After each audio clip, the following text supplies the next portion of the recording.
Hello, welcome to lab number 4, chemical reactions. Take reagent, that's it, reactant or reagent. I like reagent. Reagent A, reagent B, sometimes reagent C, get them together and a reaction occurs.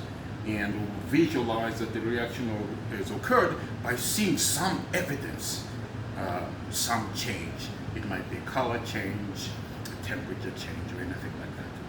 I'd like to profile the Bunsen burner. The Bunsen burner.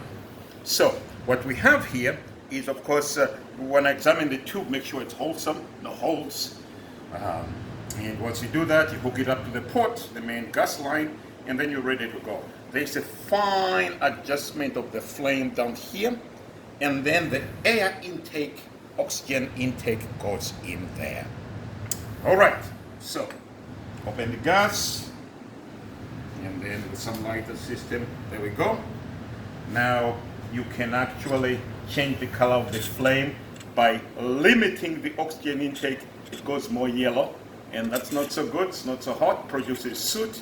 You can here go to the place where you almost see a colorless flame. That's the hottest one that you can get. So I move it here. Want to kind of examine, right here, examine the profile of the flame with the wire gauze. So basically, as you know, can change the temperature.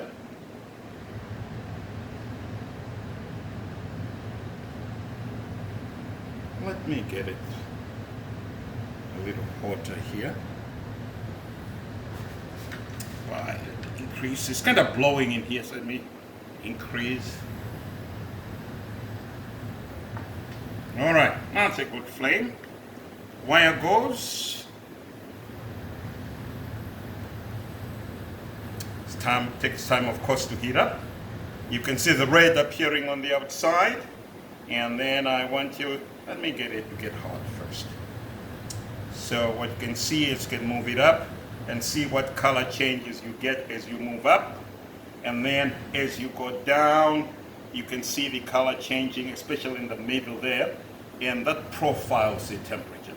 So the red kind of indicates around 500-ish, and right in the middle there, where you can barely see anything, that's where it's hottest, and it's around 1200 degrees. So that's your Bunsen burner. Of course, you gotta be careful, especially when you can't see the flame, that you don't get your hair or any contact with the flame.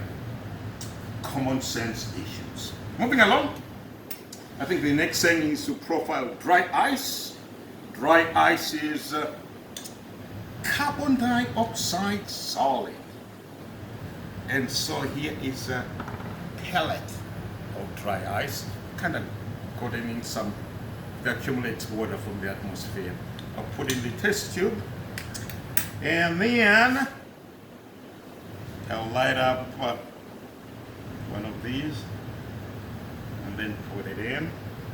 And you can see it immediately goes out. But of course, you guys know, fire extinguishers, a whole lot of them have carbon dioxide, because carbon dioxide does not support burning. All right, let's get some water here. Some little water. Here. Way over here. All right, a little water, and I'll pour it in.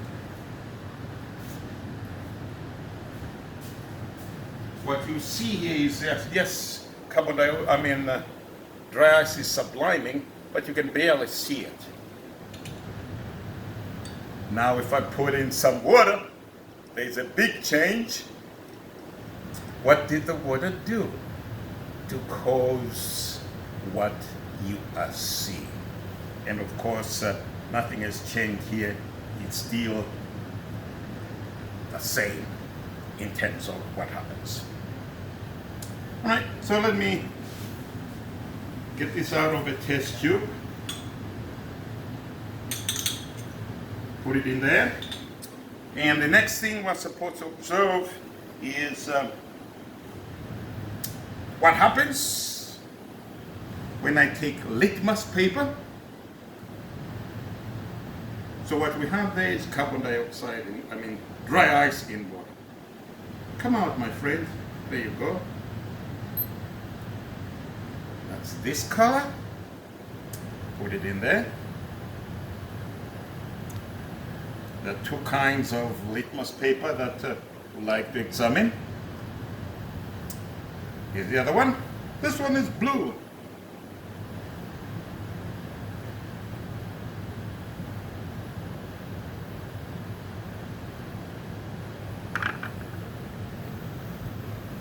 What you see here is the blue turns a little reddish. Right. The red says, hey, I'm staying the way I was. Based on that, we say that the solution is turned acidic. And so, given what carbon dioxide is, what water is, we'll ask you to profile the acid that is made and write a balanced chemical equation. So as we perform these various reactions, the goal is to see what is happening and then write a balanced chemical equation. Moving along, sodium carbonate with acid. I'll skip that one for now, the sodium carbonate with acid. I'll go to the next one and get that one, get back to that one later. The next one in our write-up is magnesium and HCl.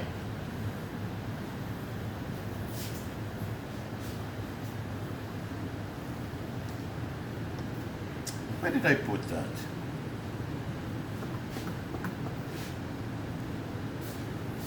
I arranged everything nicely here.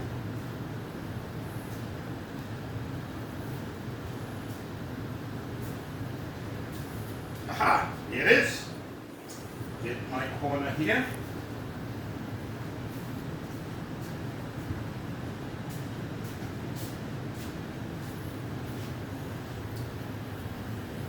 Get a test tube.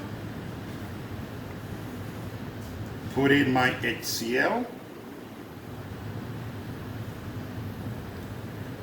And just to facilitate things, we have magnesium Mg, that's the metal.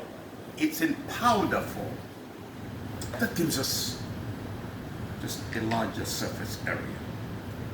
Let me put a little in. You can see some activity there. There's gas evolution.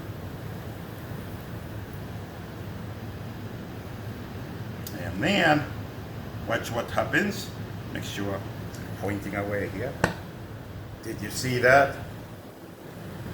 So, when I brought a glowing flame in contact with the gas, because I didn't go deep into solution, there was a popping sound, a little minor explosion. There's a profile of what happens when we do that, and based on that profile, you can determine what gas it is. Actually, it's hydrogen. It's hydrogen that was produced. And so that popping is hydrogen reacting with oxygen, and that's an explosive reaction. Right? Moving along. That one done. Next in the series, copper, metal reacting with HCl. Ha! I know what that is.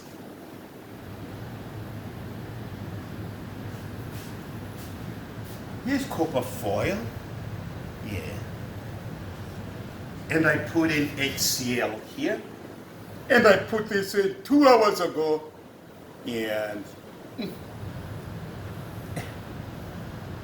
I can't see anything. You see anything happening there?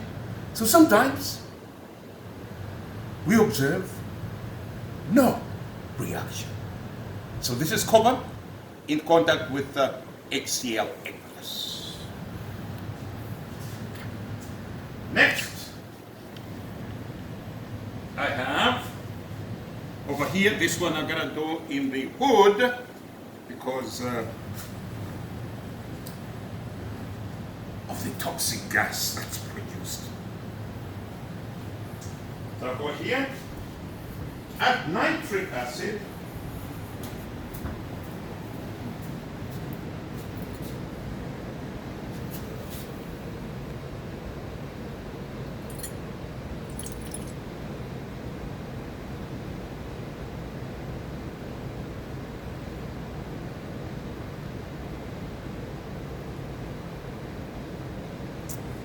I think we'll pause here and let the reaction go a little before we start over again.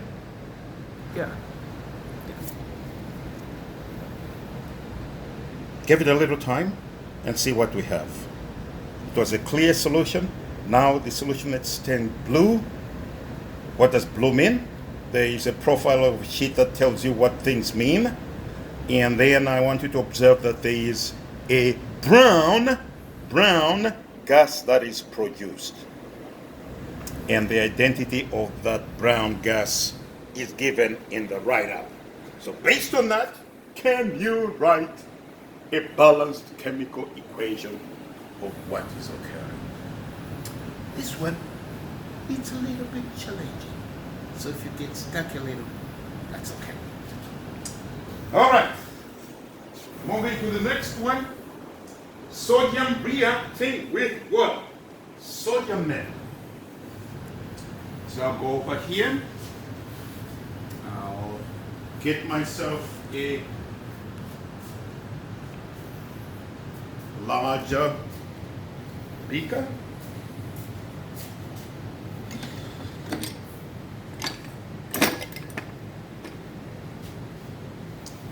Yeah.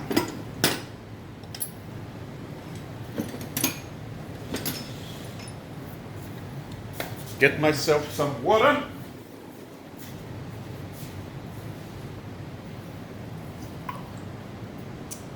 Go over to my station over here.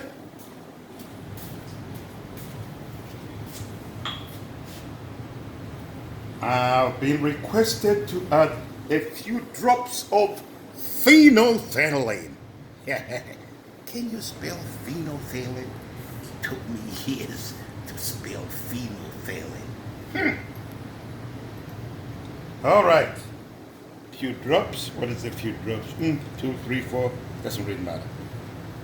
All right. So kind of mix that in, and then my good friend sodium is in here. How do I get it out? Huh. There we go. I want a small piece.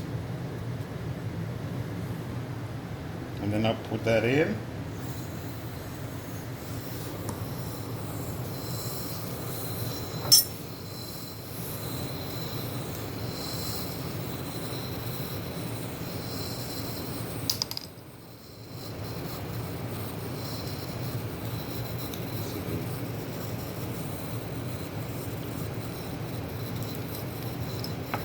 Now let's try another piece.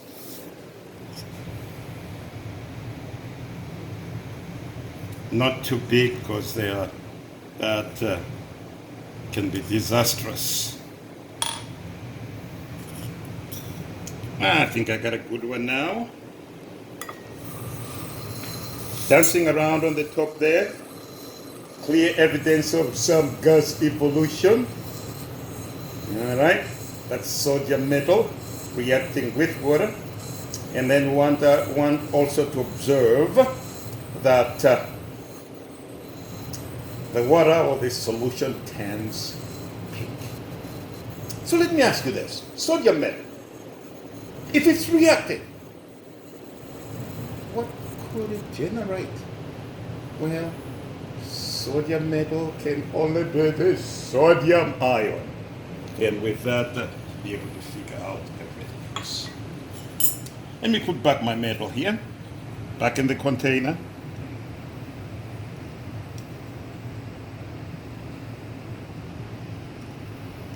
All right. All right, so let me see what my next reaction is here.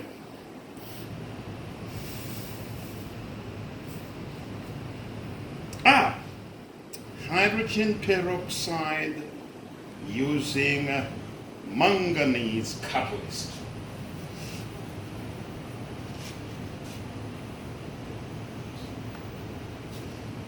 Where is that?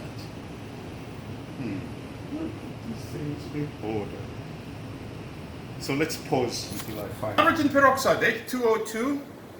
Yep, it's a solution in water. It's about 5%. Get some in a test tube.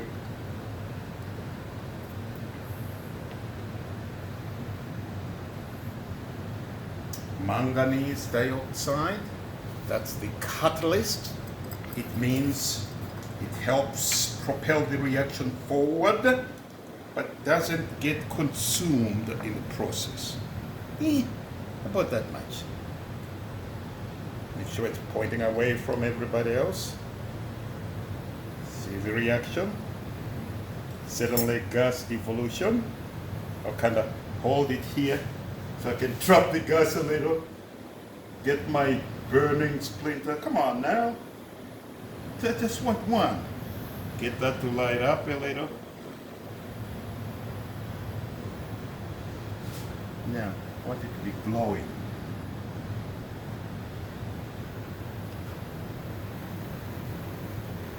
Oh, didn't see that. Basically what happened is I put it in, after I put it out, it started burning down there. So, whatever gas was produced, in this case, must be a gas that supports combustion. It supports combustion. All right, so that is hydrogen peroxide, a 5% solution in water. What's our next one? Our next one is, let me look it up. The order doesn't matter, but I think in terms of filling the data sheet, it'll be better if we do it in the order that is actually given. All right. Oh, sodium oxide with what?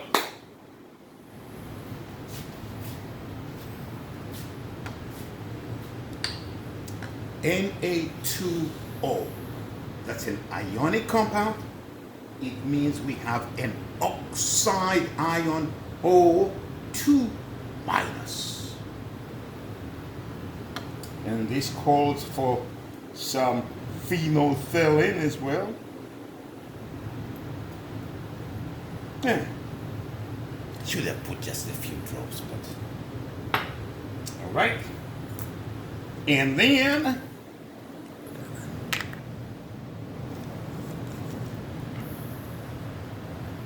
I'm putting a whole lot.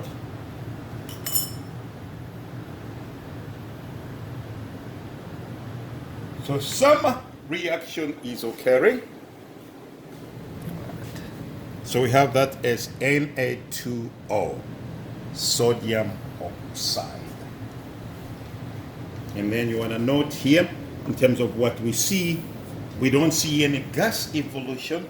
What we see is whatever reaction is occurring produces or allows phenolphthalein to change into a pink color.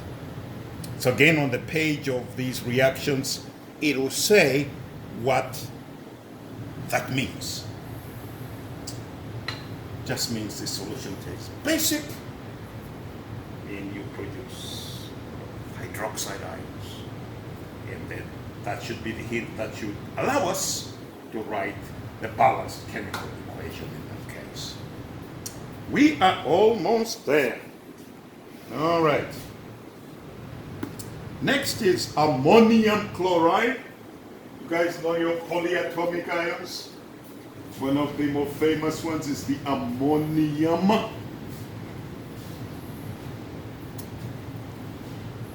And so we're going to react that with hydroxide, but we profile that temperature, that thing a little differently, because as it turns out, there's nothing visible that you can see. But turns out that you can show that there's a chemical change by recording the temperature. What I'm going to do here is put the ammonium chloride in there.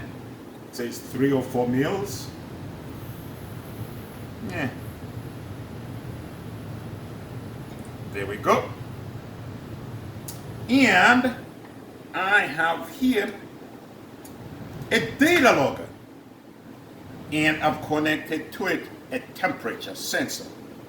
And I'm going to put that in there. And I will start recording the temperature. And what I'll do is I'll allow it to kind of stabilize.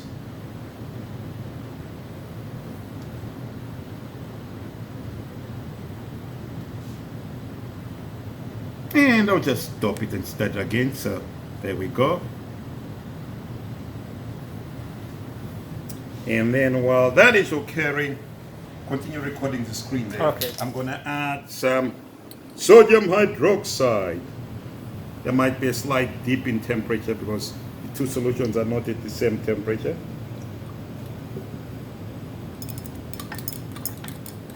There we go. So in this case, although there wasn't anything visible to us, there's certainly a chemical reaction, and we're able to profile that reaction by noting that there is an increase in temperature.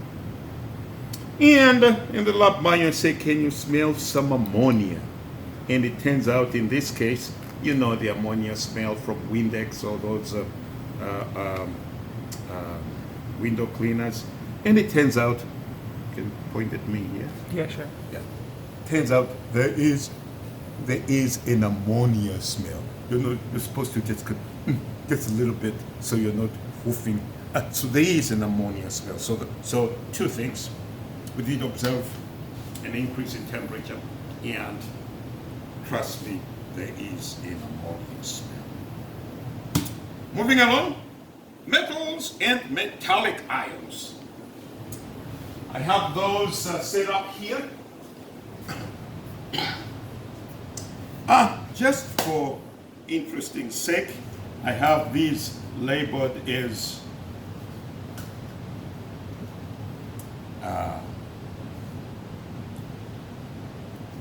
A, B, and C. Can just guess what C is, right?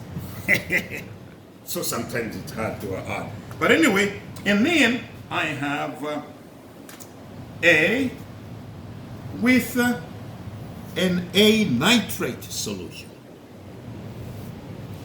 Nitrate is NO3 minus 1, so because of that you can figure out the charge on the ion. And I also have B with a B nitrate solution. And similarly, C with a C nitrate solution. So I performed some reactions here. These take a while. And so, according to the manual, we're supposed to, in test tube number 1, we are supposed to take metal A and react it with a B nitrate. Metal A and react it with B nitrate. So I look at metal A and I look at what I have in there and I say,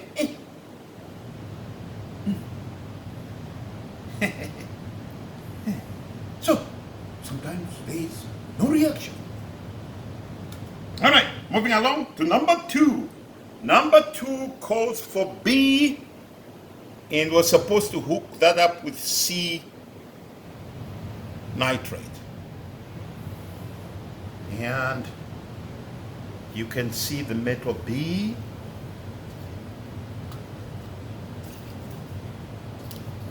has changed from its original look. This was a clear solution, but now it's changed color. So we know that in this case, there was a reaction.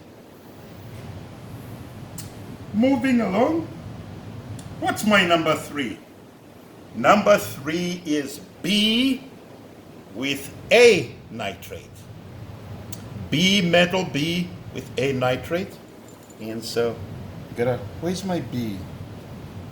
That's my B. And I'm looking in the test tube here. And so, is there a reaction in this case? Or is this a case of no reaction? Last but not least, I have C, which we happen to know is, right? And then, the solution turns blue, and then there are hairy things there. Wow, that's impressive. That's beautiful. So certainly in this case, there was a reaction. I'm gonna note the color of the solution because that's a guiding, that's the one that will tell us one of the products on the right hand side from the data sheet, and then from that you'll be able to figure out the rest of the reactions. And last but not least, just one more, sulfuric acid and barium. Where is my sulfuric? I think I have them over here. Okay. One more reaction.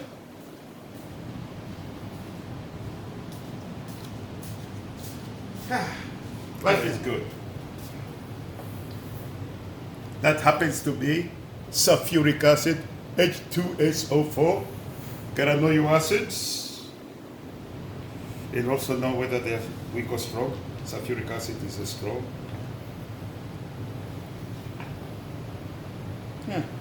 That's not giving me any sugar. Let me try this other. Dropping pipette. Clear solution. My good old sulfuric acid. Of course, sulfuric acid in water. That should be enough. And then I'll add my barium hydroxide. Barium hydroxide.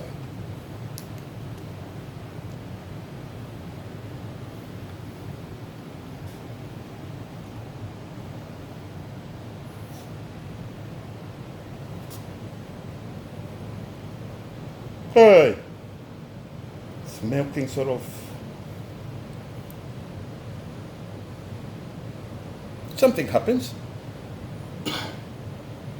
Kind of hard to see, but if I let this sit for a while, you'll actually get much of this showing up at the bottom here as a white precipitate. So when we mix sulfuric acid, H2SO4 aqueous, plus barium hydroxide aqueous, we form, or at least one of the compounds is a solid. In this, at this point in time, the particles are way too small to settle, but with time they grow, they coagulate and should settle at the bottom. All right, so those are the profile of the reactions. I think there's one that we skipped because Olatech forgot to bring sodium carbonate, so we just skip that. And I think, but there are enough reactions for you to profile and learn from. So again, the goal for all these reactions is to write a balanced chemical equation, including the physical state, solid, liquid, or gas, and then be able to classify the reactions as a decomposition, combination, single displacement, double displacement, acid base, redox, gas forming, or whatever else you'll be asked to say about these reactions. Thank you, my good friends. Have a good day.